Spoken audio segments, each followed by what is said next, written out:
এরকম করে একটা হাত দিল, হাত দেওয়ার পরে বাচ্চাটা এরকম মাথা ঘুরে তাকালো, তাকানোর পরে সে ওখানে ইনস্ট্যান্ট হচ্ছে গিয়ে একদম সেন্সলেস হয়ে যায়। এবং হঠাৎ করে একটা সালাম আসলো ভারী কণ্ঠে, আসসালামু আলাইকুম। তো আমার পছন্দ দাঁড়ায় যেতেছে এখন এটা বলতে বলতে, কেন যে বারবার একই ঘটনা আমার সাথে ঘটছে এর রহস্য আমার এখন পর্যন্ত জানা নেই।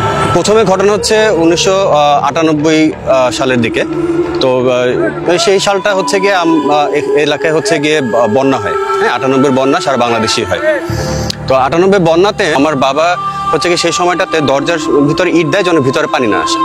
তো ইন দ্য মিন টাইম কি হয়, তখন মাল্টিপ্লাকগুলো ছিল হচ্ছে গিয়ে নিচে থেকে হচ্ছে গিয়ে রডগুলো দেখা যেত বা স্ক্রুগুলো দেখা যেত।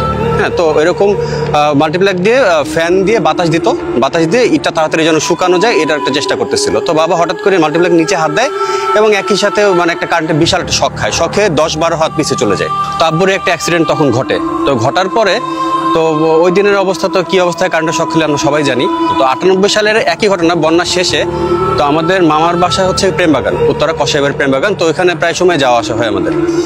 তো যাওয়া আসা হলে কি মামার বাসাটা হচ্ছে কি অনেক বড়, আর তখনকার প্রেমবাগান মানে হচ্ছে কি উত্তরা সাইডটা হচ্ছে অনেক জঙ্গল টঙ্গল ছিল, অনেক গাছগাছালি ছিল। তো মামার বাসাও ঠিক একই রকম ছিল। তো হয়তো কি আমরা প্রায় সময় শুনতে পেতাম, আশেপাশের লোকজন বলতো, মামার বাসায় শুনতাম যে সন্ধ্যার পরে বাসার বাইরে বের হয়েও না, বাসার ভিতরে বা পিছে কিছু একটা আছে। তো এটা আমরা তখন ইনিশিয়ালি মানে তখন তো ছোট টের পেতাম না। তো হঠাৎ করে একদিন হচ্ছে গিয়ে বাসার ছাদে এরকম মামার বাসার পিছনে একটা জঙ্গলের মতো ছিল, এখানে একটা আম গাছ ছিল। তো আম গাছ থেকে বাসার ডিস্টেন্স মোটামুটি 20-30 ফিট হবে। তো এত দূরে আম ছাদের ভিতরে এসে পড়া টিনের চালে, এটা হচ্ছে গিয়ে কোয়াইট ইম্পসিবল। মানে হয়তো কোনো মানুষ মারবে অথবা কোনো অশরীরী কিছু একটা মারবে। তো আমার পছন্দ দাঁড়ায় যেতেছে এখন এটা বলতে বলতে, রাতের বেলায় এই জিনিসটা ঘটে ওইখানে ছাদের ভিতরে আম মারে।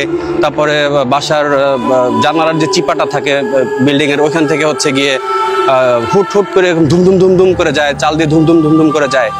তো তখন আর আমার মা আমাদেরকে কিছু বলেন। তো বাসায় আসার পরে বলে যে এরকম ঘটনা, মামার বাসার পিছনে 3টা জিন আছে। 98 যে ঘটনাটা এটা হচ্ছে গিয়ে আমার আব্বুর এটা যায়, এরপরে মামার বাসার এই ঘটনাটা যায়। ঘটনা যাওয়ার পরে তো 98 শেষ হলো। তো 99 দিকে হচ্ছে গিয়ে হয় কি, আমাদের বাসার পাশে এক বড় ভাই আছে।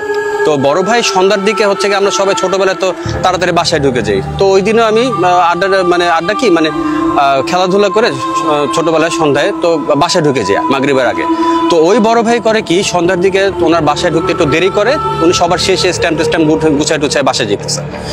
তো একটা কামরাঙা গাছ ছিল, একটা আমাদের পাশের বাসা ছিল, পিছনে অনেক জঙ্গল। তো ওখানে একটা কামরাঙা গাছ ছিল, কামরাঙা গাছের গোড়ায় দেখলো যে একটা ছোট্ট একটা বাচ্চা বসে আছে। তো সে বলতেছে যে কি ব্যাপার, কি রে তুই এই জায়গায় বসে কি করতেছিস? এরকম করে একটা হাত দিল, হাত দেওয়ার পরে বাচ্চাটা এরকম মাথা ঘুরে তাকালো, তাকানোর পরে সে ওখানে ইনস্ট্যান্ট হচ্ছে গিয়ে একদম সেন্সলেস হয়ে যায়। হ্যাঁ, ধূপ করে শব্দ হয়, তো আশেপাশে সবাই দৌড়ে আসে। আসার পরে তারা ওখান থেকে হচ্ছে বাসায় নিয়ে যায়। বাসায় নিয়ে যাওয়ার পরে তারা জিজ্ঞেস করে যে ঘটনাটা আসলে কি। তো ওই দিন হচ্ছে গিয়ে দেখেন, রিলেট করতে পারবেন পুরোটা স্টোরিতে, যে ওইখানে আরেকটু থাকলেই কিন্তু আমার সাথেই ঘটনাটা ঘটে যেত। হ্যাঁ, তো ওই ভাই বললো যে ওই বাচ্চার চেহারাটা একদম বিদঘুটে, একদম মনে হইতেছে যে বিভিন্ন জায়গায় খাওয়া, লাল টাল চোখ। হ্যাঁ, তো এরকম বাচ্চা আশেপাশে সে কখনো দেখেনি। এবং এরপরে দেখেন ওই বড় ভাই প্রায় সময় দেখা যায় যে রাত্রেবেলা হচ্ছে গিয়ে আশেপাশে 12টা-1টার দিকে কারেন্ট চলে গেলে, তো আমাদের তখন তো অনেক কারেন্ট যেত। হ্যাঁ, তো অনেক আগের কথা। তো ওই কারেন্ট গেলে সে রাত্রেবেলা অযথাই মানে কোনো কাজ নাই, কারেন্ট চলে গেছে, সে বাঁশি বাজাইতেছে। রাত্রে 1টা নয় 2টা নয় বাঁশি বাজাইতেছে। তো এই ঘটনার সাথে দেখবেন প্রত্যেকটা ঘটনা আমার এখানে যে 99 থেকে 2023 পর্যন্ত বলবো, একটার সাথে একটা রিলেট করা যাবে। হ্যাঁ, কেন মানে একই ঘটনা দেখা যেতেছে যে আমার সাথেই মানে আমিই ফেস করতেছি, আমিই শুনতেছি, একই ঘটনা রিপিট হচ্ছে বারবার। তো 1999 ঘটনাটা গেল, এরপর হয় কি 2000 সালের ঘটনা বলি। 2000 সালের ঘটনাটা যেটা, সেটা হচ্ছে গিয়ে আব্বু তো 98-তে হচ্ছে কারেন্টের শকটা খায়, খাওয়ার পরে হচ্ছে গিয়ে তার ব্রেইনে একটা ড্যামেজ হয়, এরকম পড়ে যায়, ড্যামেজ হয়। আমরা বিভিন্ন ডাক্তার দেখাই, বাংলাদেশে বড় বড় যে হসপিটালগুলো আছে সেই হসপিটালের ডক্টরগুলো আমরা দেখাই। তো দেখানোর পরে হয় কি, তারা কোনো কিছু সলিউশন দিতে পারে না। তো সলিউশন দিতে যেহেতু পারে না, তো আমরা আমাদের একটা রিচুয়াল আছে গ্রামের দিকে, যদি বলি একটু ভিতরের দিকে, ঢাকা শহরের বাইরে, যে কবিরাজকে দেখায়। তো আমরা এলাকার একজন কবিরাজকে দেখাই। তো কবিরাজ বলে যে অমুক দিন আপনারা আসবেন। তা আমরা এরকম একটা দিন দেখে সন্ধ্যার পরে যাই। হ্যাঁ, মোটামুটি আসর না, এশার পর আর কি আমরা যাই। তো এশার পরে গেলে হয় কি, তো ওইখানে একটা রুমের ভিতর ঢুকি, রুমের ভিতর ঢুকে দেখি যে একদম রুমের মাঝখানে একটা বিশাল বলের ভিতরে হচ্ছে গিয়ে এরকম গোলাপ ফুলের পাপড়ি এবং চারপাশে মোমবাতি দিয়ে ঘেরা, এবং আশেপাশে অনেক ফল ফ্রুট, বিভিন্ন ধরনের ফল ফ্রুট আছে। তো এখানে ওই যে ওঝা যে আছে বা কবিরাজ যে আছে, উনি বলতেছে যে আপনারা এখানে কোনো ভয় পাবেন না, কোনো কিছু করবেন না, চুপচাপ থাকবেন। যদি কেউ কোনো ভয় পান বা কোনো মানে অন্যরকম কোনো অ্যাক্টিভিটি করেন, সেক্ষেত্রে কিন্তু যে আমার সাথে দেখা করতে আসবে সে কিন্তু থাকবে না। হঠাৎ করে রুমের লাইট টাইট সব অফ করে দিল এবং সে এরকম একটা ধ্যানে বসলো। ধ্যানে বসার পরে রুমটা ধূপ করে একটা শব্দ হলো, এবং একই সাথে মানে ধূপ করে শব্দটাও হলো এবং মোমবাতি একই সাথে সব নিভে গেল। নিভে যাওয়ার পরে পুরো রুমটা মনে হলো যে আমরা কোনো ধূপ টুপ কিছুই জ্বালাইনি। হঠাৎ করে কেমন ধোয়া ধোয়া হয়ে গেল। হয়তো পারে মোম নিভে গেছে, মোমের যে ধোয়াটা আছে ওইটাই, কিন্তু অস্বাভাবিক রকমের একটা ধোয়া। এবং হঠাৎ করে একটা সালাম আসলো, ভারী কণ্ঠে, আসসালামু আলাইকুম, এরকম একটা মানে সালামের একটা শব্দ আসলো। তো সালামের শব্দ আসার পরে আমি তো প্রচন্ড রকম ভয় পেয়েছি।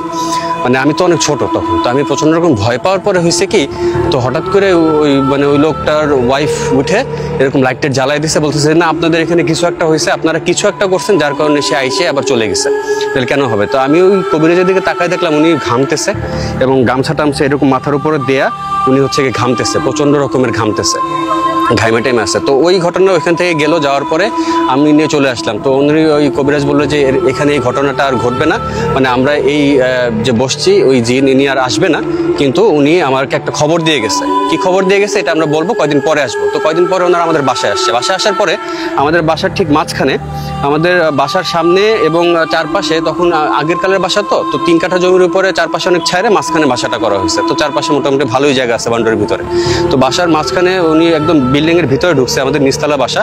ঢুকে উনি একটা বাটি নিল, বাটির ভিতরে সরিষার তেল নিছে অল্প একটু, তারপরে রসুন নিছে, আরো কি জানি নিল। নিয়ে তারপর উনি কি একটা দোয়া পড়লো না কি পড়লো ওনাদের আছে, এটা পরে এরকম একটা হাত দিল, ডান হাত বা বাম হাত একটা দিছে। তারপর হঠাৎ করে দেখলাম সে একদম ফুল ফোর্সে বিল্ডিং থেকে বের হয়ে গেল। বিল্ডিং থেকে বের হয়ে এবং হচ্ছে গিয়ে এন্টি ক্লক বা ক্লক ওয়াইজ পুরো বিল্ডিংটা সে ঘুরলো। এবং ঘোরার সময় সে প্রত্যেকটা কোনায়, আমাদের যে 4টা কোনা থাকে বিল্ডিং এর, 4টা কোনায় বাউন্ডারিতে যায় যে এরকম থামলো, থামার পরে এরকম ঘুরলো, ঘুরে টুরে আবার গেল। এবং জানলাগুলো থেকে তার এই হাতটা পুরো কেটে গেছে, জানলা টানলা খোলা ছিল, কেটে গেছে। সে বাসার মাঝখানে ঘুরে এসে এন্টি ক্লক বা ক্লকওয়াইজ ঘুরে আবার মাঝখানে এসে থামলো। থামার পরে সে একদম এরকম মানে পড়ে গেল, একদম ডাইরেক্ট মানে সেন্সলেস অবস্থা পড়ে গেছে। তারপর তার পানি টানি দিয়ে আমরা ঠিকঠাক করছি। ঠিকঠাক করার পরে সে ওই তার ওয়াইফকে নিয়ে আসছিল, ওয়াইফকে নিয়ে তারপরে বিল্ডিং এর কোনায় কোনায় গেলে এবং 4টা কোনায় থামছে, 4টা কোনা থেকে সে 4টা তাবিজ উঠাইছে। এটা হচ্ছে গিয়ে ওইখানকার ঘটনা। মানে আমরা তো বুঝতে পারছি যে কি ব্যাপার, কি মানে আমাদের তো কোনো শত্রু নেই, তো আমার ব্যাপারে কে তাবিজ করলো। হ্যাঁ, তো এই সমস্ত চিন্তা ভাবনা আমরা গেলাম। এরপরে হলো কি, এই তাবিজের ঘটনা এখান থেকেই মোটামুটি রকমের শেষ। এই তাবিজের নিয়ে মানে এরপরে আর কোনো ইস্যু হয় না আমাদের। কিন্তু ওইখানে কিছু একটা তো ঘটছে, কারণ ওনার তো মানে অন্যরকম কোনো শক্তি নাই, তাই না? যে মানে কোন শক্তিতে সে তাবিজগুলো বের করবে, তাই না? বা এর আগে থেকেই আমাদের বাসাতে এমন সিকিউর যে আমাদের বাসায় বাইরের কোনো মানুষ ঢুকতে পারবে না, যে এসে তাবিজ করে, মানে এটা কোনো জিনি বা অশরীরী কিছু একটা এটা করছে।